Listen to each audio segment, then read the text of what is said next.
दोस्तों आज एक बात बताऊंगा। छ और च क्या होता है और इस नियम को लेके हम अपने जीवन में अमीर कैसे बन सकते। दोस्तों छ का मतलब होता है चाहत, ज का मतलब होता है जरूरत। चाहत को आप इच्छा भी मान सकते हो, जरूरत को आप आवश्यकता भी मान सकते हो।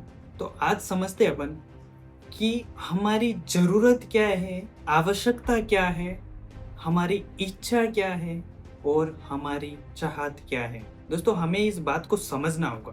एक एग्जांपल से समझाता हूँ। मेरे पास अभी गाड़ी है, टू व्हीलर। मेरे पापा के पास में भी गाड़ी है, मेरे सिस्टर के पास में भी स्कूटी है।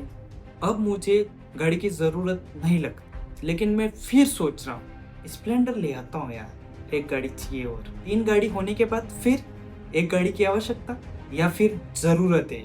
दोस्तों ये इच्छा है, ये चाहत है, आवश्यकता नहीं है, ज़रूरत नहीं है। अगर मैं अपनी इच्छा के अनुसार उस गाड़ी को ले आता हूँ, स्प्लेंडर मान लो फिर से, तो फिर पैसों का लॉस होगा मुझे। मान लो कि आप कोई भी चीज लेने जाते हो तो आप अपने आप से क्वेश्चन करो, क्या मेरी ये जरूरत है, क्या मेरे को इसकी आवश्यकता है, या फिर मेरी इच्छा है, या फिर मेरी चाहत है। इसलिए दोस्तों आपको कुछ भी लेने से पहले च और ज का नियम अपनाना होगा। आप अपने आप को कंट्रोल करो। जरूरत और आवश्यकता का मतलब क्या बता, उसके बिना काम नहीं होगा तो नहीं होगा, इसलिए वो चीज लेनी जरूरी है। वो आवश्यकता और जरूरत। मान लो आपके परिवार में कोई बीमार है, उसको जरूरत है दवाइयों की, आप फिर उसको बोलोगे बिस्तर लिया, कोई मिलने आएगा तो अच्छा दिखेगा, चाहत, इच्छा। लेकिन उस बिस्तर से ज्यादा इम्पोर्टेंट क्या बता, उसकी दवाई लाना।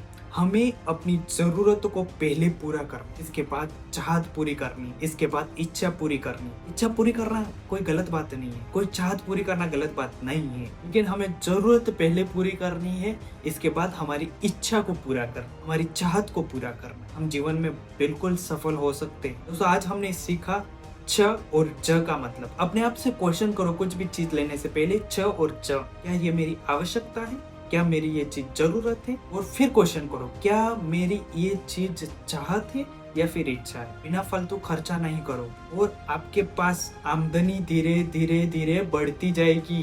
यही पैसों का नियम होता है। और हम हमारे YouTube चैनल पे हम ऐसे ही वीडियो लाते रहेंगे पैसों के बारे में, और आपकी समझ को डेवलप करेंगे। क्योंकि ये चीज जो पैसों वाली है आज तक किसी भी स्कूल में नहीं सिखाया जाता, किसी भी कॉलेज में नहीं सिखाया जाता। ये सिर्फ हमारे वातावरण से ही हमें सीखना पड़ता, वही हम सक्सेस हो जाएंगे। क्यों एक गरीब व्यक्ति भी अमीर बनता है, अमीर तो अमीर ही रहता है, वो पैसों की समझ है इसलिए अमीर बना है। लेकिन गरीब से भी तो अमीर बनते हैं ना, क्यों, उसको पैसों की समझ हो गई इसलिए वो गरीब से अमीर बना है। और हर व्यक्ति को गरीब से अमीर बनने का हक है, और उस हक को आप लेकर रहोगे। इसलिए हमसे जुड़े रहे, हम पैसों के बारे में आपको जानकारी देते रहेंगे। आप सभी का बहुत बहुत धन्यवाद दोस्तों।